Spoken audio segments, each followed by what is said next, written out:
하박국서를 읽으면 읽을수록 드는 생각이 하나 있다면 하나님께서 하박국을 설득해 가시는구나 라는 인상을 지울 수가 없습니다. 이러한 모습이 제게 다정하게 느껴지는 이유는 하나님은 우리의 존재와 신앙을 존중하면서도 변함없이 그의 뜻대로 이루어 가시는 분이시기 때문입니다. 생각해 볼까요? 만일 우리 존재와 신앙의 부족함을 존중하는 것으로만 우리를 인도하신다면 하나님은 언제나 그의 백성들의 탄원에 대하여 뜻을 변경하시게 됩니다. 이 정하신 뜻을 그의 백성들의 불평과 탄원을 들을 때마다 변경하시는 분이 되는 겁니다. 반대로 누구도 하나님께 탄원하거나 불평하거나 의견을 개진할 수 없다면 하나님은 언제나 우리에게 두렵고 무서운 대상으로만 느껴지는 겁니다. 거기에는 기계적인 냄새밖에는 나지 않습니다. 하나님이 우리를 이끌어 가시는 방식은 우리의 불평과 탄원을 존중하고 받아내시면서도 당신의 뜻을 그대로 성취해 가십니다. 그 과정 속에 우리의 불평과 탄원이 얼마나 어리석었는지를 알게 하십니다. 그럼에도 우리를 비난하거나 정죄하지 않으십니다. 제가 설득하시는 하나님에 대한 이미지를 말씀드리는 이유는 이 설득이라는 단어 속에는 위에서 누르는 억압이라고 하는 것이 거의 없습니다. 오히려 그 말씀을 듣는 자들을 향한 존중감이 있습니다. 사랑하시는 마음이 있습니다. 그래서 하나님이 하나님의 백성들을 설득해 가신다는 것은 억누르며 우리로 하여금 깨닫게 하시기보다는 우리의 잘못된 점을 있는 그대로 받아주시면서도 시간이 지남에 따라 그들이 스스로 하나님 앞에 나의 생각과 결정이 올바르지 못했다는 것을 인정하며 다시 하나님 앞에 나오도록 하는 그러한 신앙의 모습으로 우리를 이끌어 가신다는 거죠. 1절의 말씀을 제가 드렸듯이 내가 내 파수하는 곳에 서며 성루에 서리라. 그가 내게 무엇이라 말씀하실는지 기다리고 바라보며 나의 질문에 대하여 어떻게 대답하실는지 보리라 하였더니, 하박국의 질문에 대한 하나님의 대답은 결국 다시 하박국의 대답으로 이어지게 됩니다. 하나님의 대답을 듣겠다는 한 신자는 결국 그 대답을 듣고 다시 하나님께 자신의 신앙 고백으로 대답을 하게 돼 있습니다. 1절에 나의 질문에 대하여 어떻게 대답하실는지라는 말씀이 다른 의미로는 다른 성경 사본에는 나로 어떻게 대답하게 하실는지 지켜보겠다, 이런 의미가 있는 거죠. 그래서 제 성경책에도요 1절 말씀이 밑에 풋노트 각주 맨 밑에 보면 작은 글씨로 1번에 나로 어떻게 대답하게 하실는지 이렇게 기록되어 있습니다. 우리 여러분들의 성경도 그렇게 기록되어 있는지 모르겠지만 제 거는 아주 분명하게 기록을 해 놓았습니다. 하박국의 질문에 대한 하나님의 대답은 결국 다시 하박국의 대답으로 이어지게 만드는 거죠. 하나님의 말씀의 대답이 곧 우리의 신앙의 고백의 대답으로 이어진다는 겁니다. 결국 우리를 설득하시되 그 설득이 믿는 자로 하여금 하나님을 더욱 신뢰하도록 만들어준다는 겁니다. 그래서 하나님에 대한 신자의 반응은 결국 하나님에 대한 바른 고백으로 이어진다는 겁니다. 오늘 우리가 읽은 본문은 계속해서 하나님이 하박국의 질문에 대하여 대답을 하고 계시는 장면입니다. 폐역하고 교만한 바벨론이 남유다를 멸망시킨다는 것이 과연 합당한 방식입니까? 하박국은 의문을 품었습니다. 분명히 타락한 유다 백성들이 하나님께 징계를 받는 것은 마땅한데, 그들이 벌을 받고 혼나고 심판을 받는 것은 마땅한데, 그런데 이 방식이 과연 옳은 방식입니까? 라고 하는 불평과 탄원의 질문이었습니다. 하나님은 이제 구체적으로 대답해 가고 계십니다. 5절에 보면 그는 술을 즐기며 거짓되고 교만하여 가만히 있지 아니하고 스월처럼 자기의 욕심을 넓히며, 또 그는 사망 같아서 족한 줄을 모르고 자기에게로 여러 나라를 모으며 여러 백성을 모으나니. 여기서 그는 이라고 하는 이 단어는 1차적으로는 바벨론을 말하는 것이고 2차적으로는 남유다의 타락한 패역한 교만한 백성들을 말하는 것이며 3차적으로는 오늘날 교만한 자들을 말하고 있는 것입니다. 먼저는 하나님께서 하박국에게 이렇게 시작하는 거예요. 내가 다 알고 있다, 이렇게 말씀을 하는 겁니다. 너는 의문을 품고 내게 다가와 불평과 탄원의 질문을 던지지만 과연 이런 방식이 옳으냐라고 하나님께 질문을 던지지만 하나님은 이미 모든 것을 알고 계신다, 이렇게 시작하는 거죠. 하박국 선지자의 질문에 대하여 내가 몰라서 그들을 사용할 줄 아느냐 반문하고 계시는 겁니다. 하나님은 그들의 악함을 알고 계셨습니다. 그럼에도 불구하고 그들을 사용하여 남유다를 깨닫게 하신다는 것은 그만큼 믿는 자들이 타락했다는 말이 되는 겁니다. 반대로 생각해 보십시오. 과연 이 방식이 옳습니까? 라고 질문하는 그 남유다 백성들의 모습이 그들을 사용해야만 하는 타락한 모습이라면, 어떤 식으로든 하나님의 말씀을 선포했고 어떤 식으로든 하나님께서 그 징조를 드러내 보이셨는데도 불구하고 그들이 미동도 하지 않았기 때문에 꼭 바벨론을 사용해야만 하는 이 상황까지 도래하게 된 것은 사실 그들의 엄청난 타락 때문이 아니었겠습니까? 그 말씀을 드리는 거죠. 그런 수치를 겪게 하시는 원인은 사실은 남유다 백성들에게 있다는 사실을 말씀을 하는 겁니다. 여러분, 하나님이 얼마나 깊이 바벨론을 알고 계시는지 직접 그들의 특징을 소개하고 있습니다. 그는 술을 즐기고 교만하고 욕심이 넓어 족한 줄도 모르고 사망 같다. 그는 가만히 잠잠히 있지도 못한다. 이게 바벨론의 특징이죠. 죽음이 모든 인생을 집어삼키는 것처럼 그들의 교만과 악행은 그만큼 영향력이 있다는 점을 잘 알고 계셨습니다. 바벨론의 모습은 세 가지로 말할 수 있죠. 교만과 쾌락과 탐욕의 모습이었습니다. 요한일서 2장 16절에 사도 요한은 이것을 이렇게 표현했죠. 육신의 정욕과 안목의 정욕과 이생의 자랑. 이 파멸로 가는 사람들의 특징은 세 가지로 나타나는데 교만, 쾌락, 탐욕입니다. 우리가 조짐을 알 수가 있죠. 파멸의 조짐은 그런 특징으로 계속하여 달려가는 사람을 통하여 알 수 있습니다. 교만과 쾌락, 탐욕, 아무리 현실 세상에서 평화를 누리는 것처럼 보인다 해도 그것은 분명히 파멸의 조짐입니다. 여러분, 바벨론은 승승장구했습니다. 가는 곳마다 전쟁에서 승리했습니다. 그러나 오히려 그것 때문에 멸망하게 되었다는 점을 아셔야 돼요. 그것 때문에. 바벨론은 아무리 큰 왕궁에 살았어도 그것으로 만족할 줄 몰랐습니다. 전 세계를 집어삼켜도 바벨론은 늘 가난하다고 생각했습니다. 이것이 인간이 가진 탐욕의 크기입니다. 여러분, 인간은 항상 가난하다고 생각한다고 합니다. 가져도 만족감이 없습니다. 제가 금주에 어떤 책을 보니까 어떤 학자가 이렇게 말합니다. 인간은 우주가 주어져도 배고프다고 여긴다. BC 4세기경에 알렉산더 대왕, 마케도니아 왕이었죠. 그는 전 세계를 제패하고 정복한 왕이라고 우리가 잘 알고 있습니다.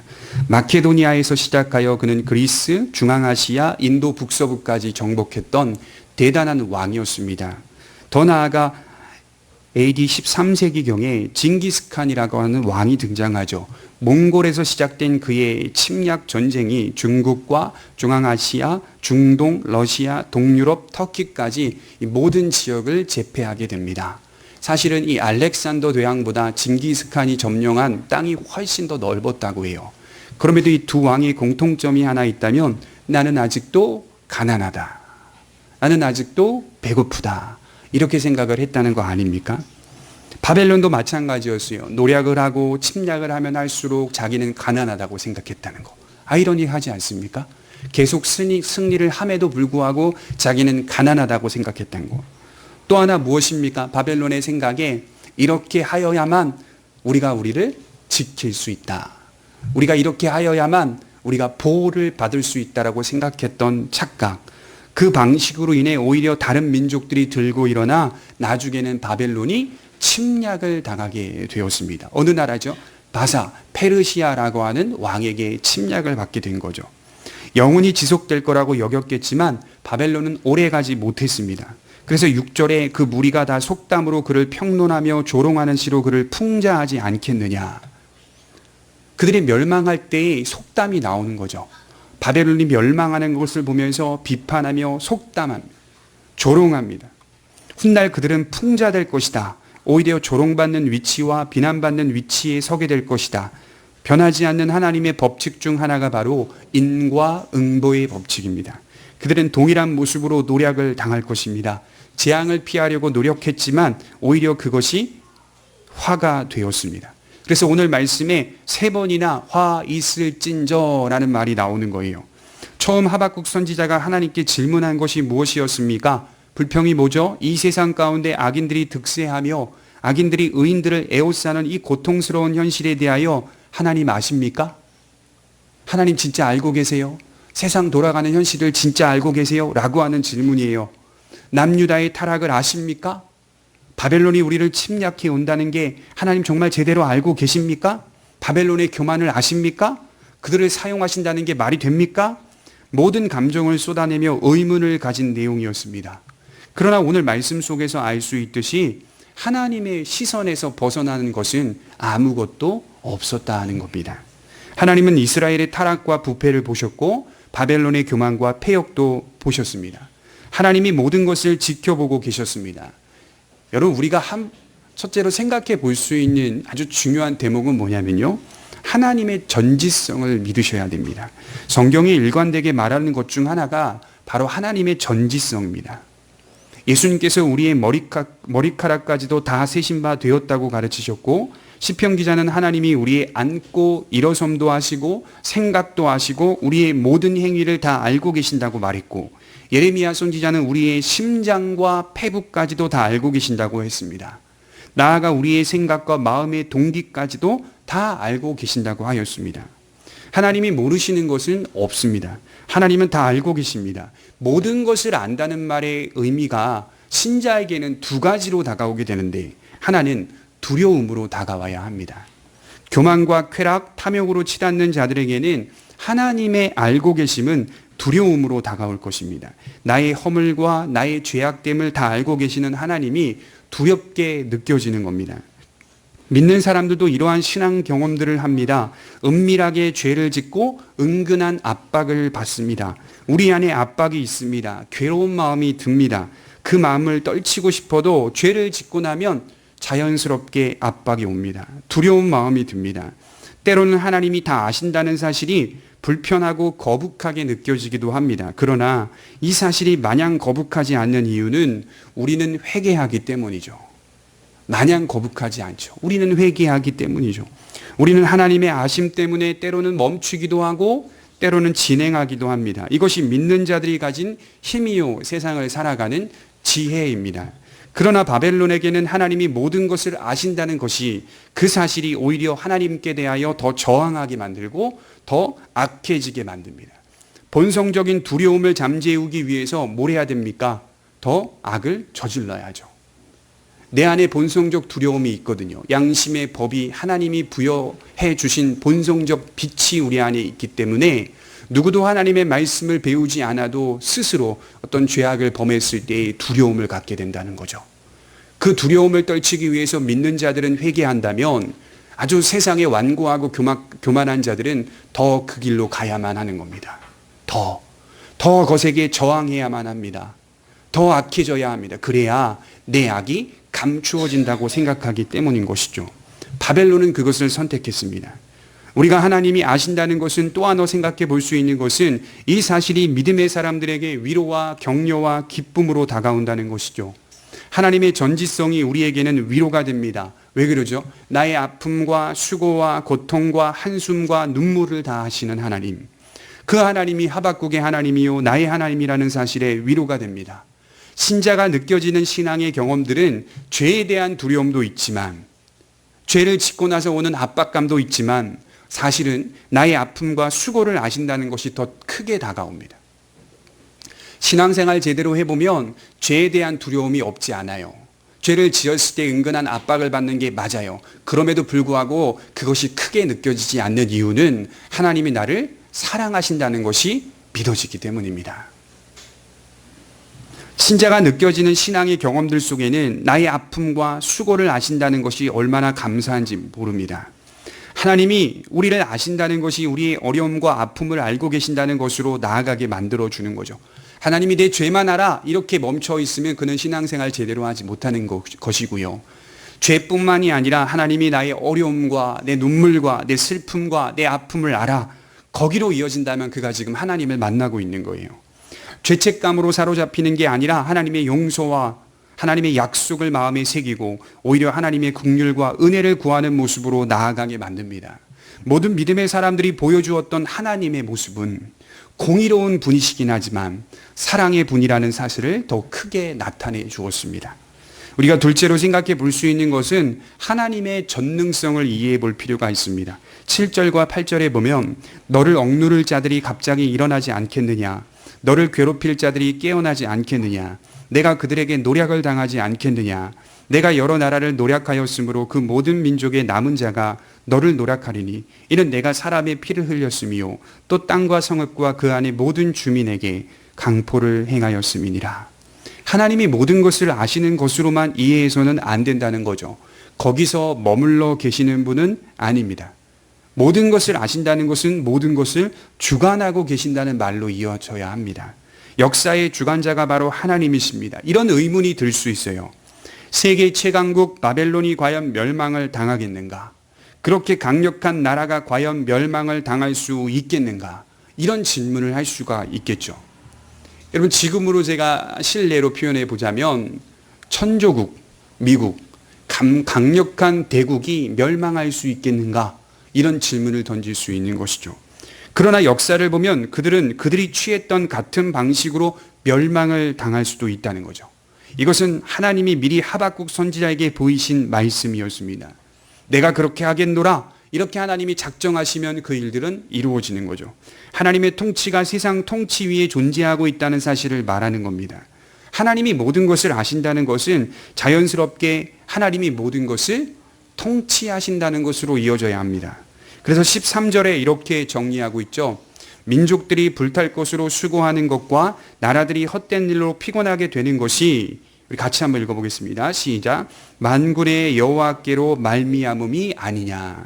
의미심장하지 않습니까?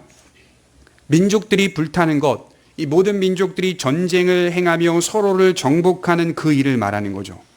그리고 그 야망에 목숨을 거는 이 헛된 일에 피곤한 일을 행하고 있는 그들의 모습에 대하여 하나님이 알고 계시고 한 발 더 나아가 봅시다. 하나님께로부터 나왔다. 이렇게 말씀을 하고 있습니다. 여기서 우리가 아주 신비한 부분을 찾아볼 수 있는데, 그러면 하나님이 과연 전쟁을 조장하시는 건가? 하나님이 전쟁을 조장하시는 분인가? 아닙니다. 그런 말이 아닙니다. 하나님은 인간의 자유를 침해하지 않으세요. 인간들이 완고해지고 악해지는 것을 침해하지 않으면서도 그 될 일을 미리 작정하시고 성취하신다는 말입니다. 인간 스스로 야망을 품고 헛된 일에 목숨을 걸며 사는데 이루어진 일들을 돌아보니 하나님의 간섭 가운데 있더라. 이걸 깨닫는 거죠. 이 일이 크게 보니 하나님께로부터 나왔다는 사실이 인간들이 다 살아보니, 다 살아보고 난 이후에 경험하게 된다는 거죠. 그래서 우리는 때론 하나님이 방관만 하시는 것처럼 보이기도 합니다. 삶을 살아보니, 믿지 않는 사람 만나보니 하나님이 과연 계신다면 이 험악한 세상 속에 왜 개입하지 않느냐? 이렇게 묻는 분들 계시는데요. 틀린 말이 아닙니다. 50점이에요. 50점. 맞는 말이기도 해요. 마치 그들이 세상을 바라보는 관점이 하나님이 개입하지 않는 것처럼 보이는, 방관만 하는 것처럼 보이는 모습으로 비춰지기도 한다는 것입니다. 그러나 반대로 인간의 역사가 누군가 주관하는 것처럼 느끼기도 합니다. 그래서 여러분, 인류학자들이나 역사학자들이 처음에는 무신론자로 활동하다가 역사 속에서 보이지 않는 손이 있다는 사실을 느끼며 예수님을 믿는 일들이 허다합니다. 하나님이 방관만 하시는 것처럼 보이기도 하지만 때로는 인간이 주도하는 것처럼 느끼기도 하지 못하는 거예요. 누군가 이 세상을 주도하는 것처럼 보이기도 하는 거예요. 눈에 보이진 않지만 인간이 만들어가고 이끌어가는 세상적 현실이, 인간이 야망을 품고 인간이 꿈을 꾸고 소원을 향하여 달려가지만 인간의 뜻대로 되지 않으며 이것이 다 그들의 뜻이 아닌 누군가의 뜻대로 되어져 가고 있다는 것처럼 느끼기도 한다는 거죠. 그래서 믿지 않는 인류학자들이나 고고학자들이나 역사학자들이 지금도 하나님께로 돌아오는 일들이 얼마나 많은지 몰라요. 그래서 우리는 때로는 방관하시는 것처럼 보이기도 하는 인생을 살지만 때로는 하나님이 주관하시는 것처럼 보이기도 하는 인생을 살아가기도 한다는 겁니다. 이 두 사이에서 하나님이 세상을 온전하게 통치하고 있구나라고 하는 사실을 믿으셔야 되는 거죠. 하나님은 이처럼 전능하신 분입니다. 우리 마태복음 10장 29절 한번 찾아보겠습니다. 마태복음 10장 29절입니다. 하나님이 어떻게 세상을 통치해 가는지 이렇게 말씀을 하고 있어요.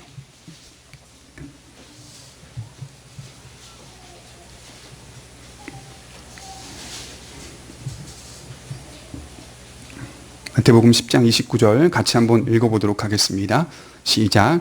참새 두 마리가 한 아사리온에 팔리지 않느냐? 그러나 너희 아버지께서 허락하지 아니하시면 그 하나도 땅에 떨어지지 아니하리라. 주님이 하신 말씀이죠. 참새 한 마리도 하나님이 허락하지 아니하시면 땅에 떨어지지 않는다. 조금 더 엄밀히 말해서는 하나님이 허락하지 아니하시면 참새가 팔리지도 않는다. 상인의 손에 팔리지도 않는다. 참새가 상인들에게 팔리고 하는 그 사소한 일들조차도 하나님의 허락 속에 있습니다. 바벨론의 멸망만을 말하지 않고 모든 나라와 역사, 온 세계가 하나님의 손 아래에 있습니다. 이 사실을 아주 잘 나타내주는 한 이야기가 있습니다. 우리 다니엘서 4장 28절을 한번 찾아보겠습니다.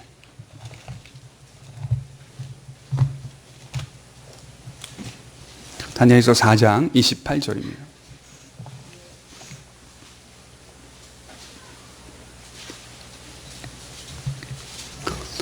다니엘서 4장 28절부터 31절까지 읽도록 하겠습니다. 그리고 잠시 두시기 바랍니다. 같이 읽어보겠습니다. 시작. 이 모든 일이 다 나 느부갓네살 왕에게 임하였느니라. 12달이 지난 후에 내가 바벨론 왕궁 지붕에서 거닐새 나 왕이 말하여 이르되 이 큰 바벨론은 내가 능력과 권세로 건설하여 나의 도성으로 삼고 이곳으로 내 위엄의 영광을 나타낸 것이 아니냐 하였더니 이 말이 아직도 나 왕의 입에 있을 때에 하늘에서 소리가 내려 이르되 느부갓네살 왕아 내게 말하노니 나라의 왕위가 내게서 떠났느니라. 지금 바벨론 왕 느부갓네살이 왕궁 지붕을 거닐며 자신이 세운 나라를 바라보고 있습니다. 여러분 이 시기가 어느 시점이냐면요. 이스라엘이 다 패망하고 나서요. 바벨론으로 포로로 잡혀갔을 때의 시점입니다. 그러니까 바벨론의 정점에 있을 때 바벨론 정복, 바벨론 대제국의 정점에 있을 때 가장 왕성하게 활동했을 그 시점에 바벨론의 왕인 느부갓네살이 왕궁 지붕을 거닐면서 스스로를 높이고 있는 내용입니다. 뭐라고 높입니까? 이 큰 바벨론을 누가 건설했는가? 이 권세는 누구에게서 나왔느냐? 이것은 나에게서 나왔고 내 영광이고 내가 이 큰 바벨론을 건설했다. 바로 그때 하늘에서 하나님의 말씀이 들립니다.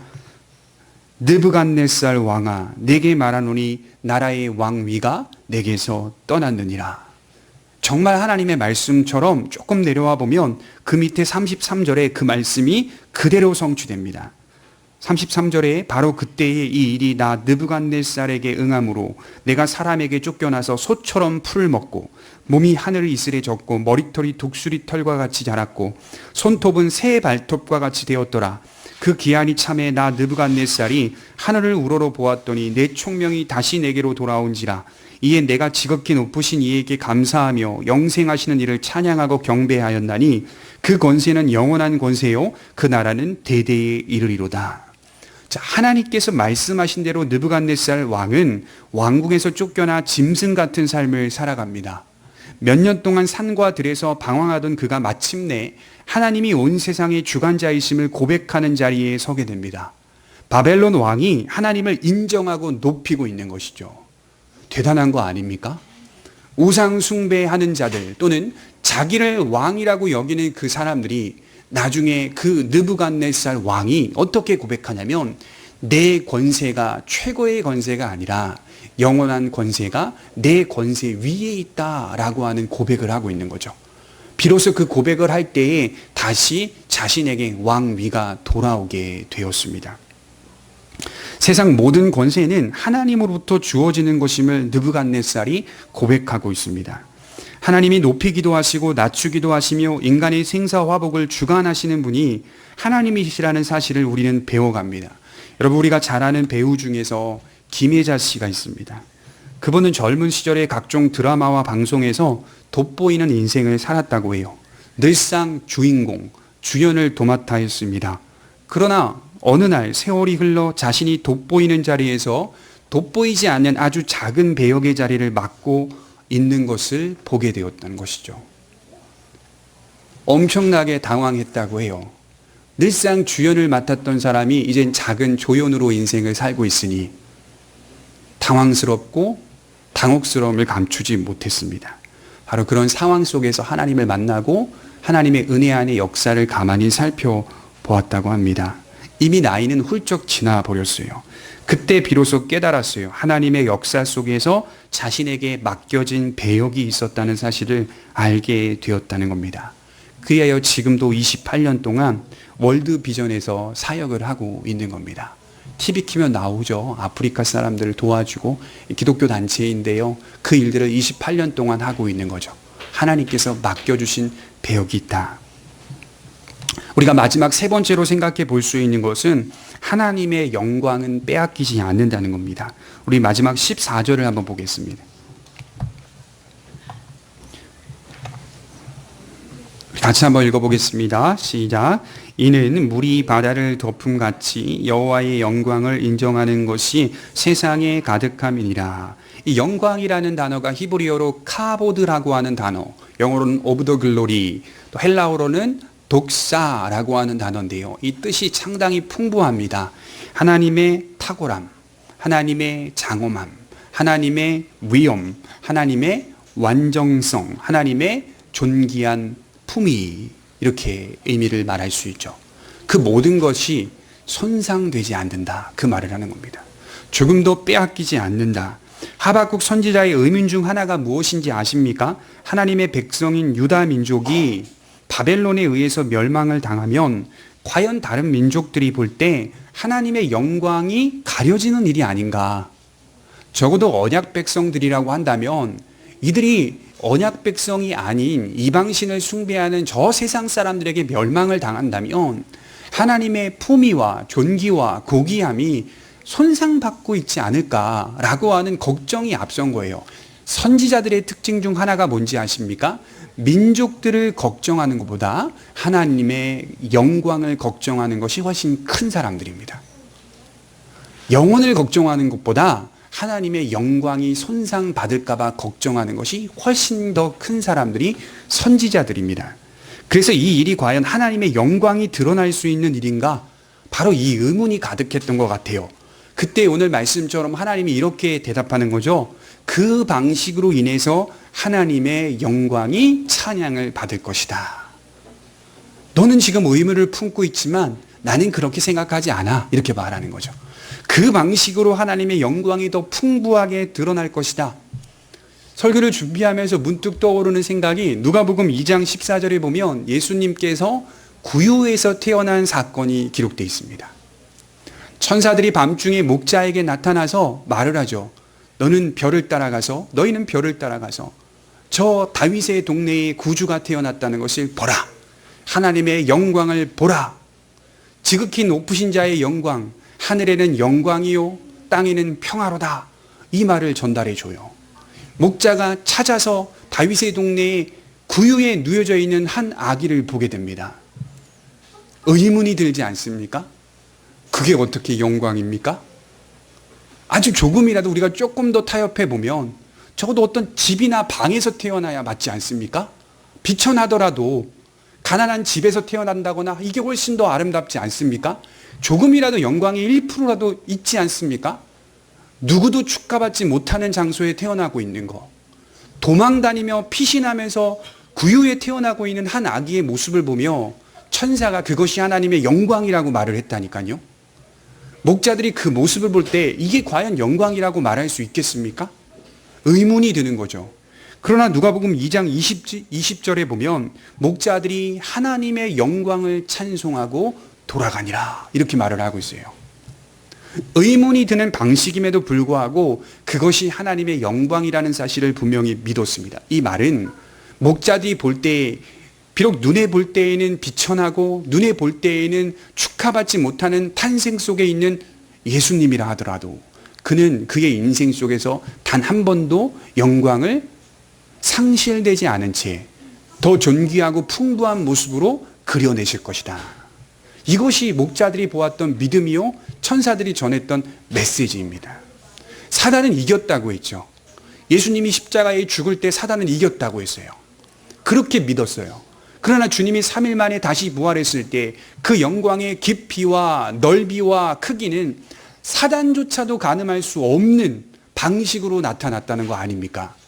예수 그리스도를 믿는 믿음의 사람들의 삶이 저는 이와 같다고 생각해요. 하나님의 영광을 손상되지 않게 하면서도 더 풍부히 드러내면서도 그 가운데서 우리에게 승리를 주신다는 거 아닙니까? 하나님의 영광은 하나님께서 직접 챙기시겠다고 말씀하시는 겁니다. 물이 바다를 덮음과 같이, 이게 무슨 말입니까? 바다의 물은 측량할 수 없기 때문에 제일 큰 비율을 사용하기 위해서는 바다의 물을 기록하고 있는 거 아니겠어요? 물이 바다를 덮은 것 같이 영광이 그처럼 측량할 수 없는 모습으로 세상이 드러날 것이다. 역사의 주관자이신 하나님은 그의 영광을 빼앗기지 않습니다. 장차 물이 바다를 덮은 것 같이 여호와의 영광이 세상에 가득하게 될 것을 말씀합니다. 온 세상이 그의 영광을 인정하게 됩니다. 믿는 자나 믿지 않는 자나 하나님의 영광을 인정하게 될 가득한 그의 영광을 보게 될 것입니다. 이것은요, 한 민족의 멸망만을 말하는 게 아니라 하나님이 일하시는 배경 속에는 언제나 손해보지 않으시는 하나님의 영광이 있다는 사실입니다. 이러한 하나님의 일하심의 원칙을 신뢰하며 우리는 우리가 해야 할 일을 해야 하는 것이죠. 하나님의 영광은요, 여러분들이 챙길 필요가 없어요. 하나님의 영광은 그분 스스로가 직접 챙기시겠다고 말씀하세요.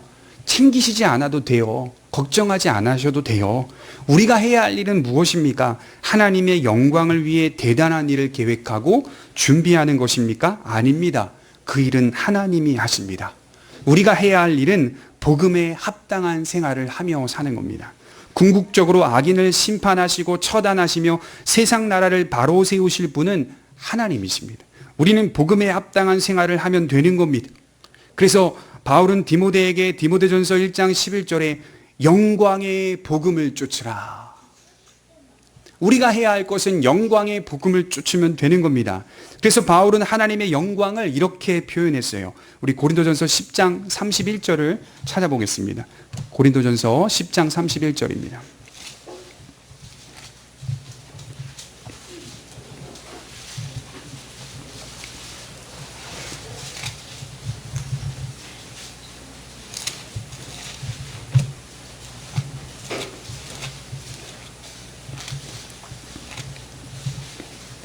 (31절이) 무엇과 어떻게 연결되고 있는지 잘 보시기 바랍니다. 고린도전서 10장 31절입니다. 같이 한번 읽어보도록 하겠습니다. 시작. 그런즉 너희가 먹든지 마시든지 무엇을 하든지 다 하나님의 영광을 위하여 하라. 가장 기본 단위에서 하나님을 의지하며 살라, 이 말인 것 같아요. 큰 일, 위대한 일, 대단한 일 하려 하지 말고 너희에게 주신 가장 기본 단위에서, 가장 평범하고 소소한 단위에서 하나님을 의지하는 삶을 살라. 이 32절에 보면 하나님의 교회에 거치는 자가 되지 말고 다른 이들의 유익을 구하며 살라. 그것이 곧 무엇과 결부되어 있습니까? 저들의 구원과 결부되어 있다는 겁니다.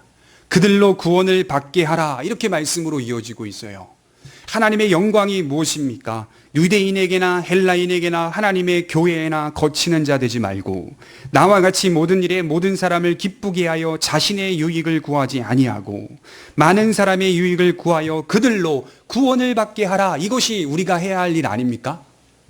대단한 일이 아니라 그들로 거치는 자가 되지 않고 그들의 유익을 구하며 사는 것, 이것이 그들로 구원을 받게 하는 그 일이다. 이것이 우리가 해야 할 일 아닙니까? 요즘 나라를 바꾸는 일에 힘쓰는 사람들이 상당히 많이 있습니다. 이쪽이든 저쪽이든 비난하고 싶지는 않아요. 그러나 제가 권면드리고 싶은 것은 그리스도인은 먼저 우리의 삶을 아름답게 갖고 가야 한다는 거예요. 복음에 합당한 생활을 하는 것이 주님이 우리에게 명령한 말씀 아니겠습니까? 우리에게 주어진 기본 단위를 건강하게 가꾸는 일, 그리하여 그들로 구원을 받게 하는 그 일에 힘쓰시기를 바랍니다. 믿음의 목적이 뭡니까? 믿음의 결국은 영혼 구원을 받음이라. 그렇게 생각해 본다면 우리의 생각의 범위가 훨씬 더 커야만 해요. 좁은 틀에 들어가서 나라를 전복시키고 나라를 바꾸고 이런 생각보다는 정의를 세우고 공의를 세우는 거 물론 합당하죠. 우리가 어떤 면에서 우리가 그 이야기들을 해야 할 필요성도 있겠죠. 그러나 그것이 우리가 해야 할 사명은 아니더라 이 말이죠. 하나님의 영광, 하나님이 스스로 직접 챙기실 일이라는 거예요. 우리가 해야 할 것은 오늘 우리에게 주어진 가족을 지키고, 오늘 우리에게 주어진 자녀를 지키고, 직장과 사업장을 지키며 우리 모든 삶의 관계 속에 그들의 유익을 구하고 하나님의 교회에 거치는 자 되지 말고, 그리하여 그들로 하여금 어떻게 하면 저들이 구원을 받을까 걱정하며 사는 것, 그것이 하나님이 우리에게 맡겨주신 직분이라는 사실을 기억하셨으면 좋겠습니다. 기도하도록 하겠습니다. 자비하신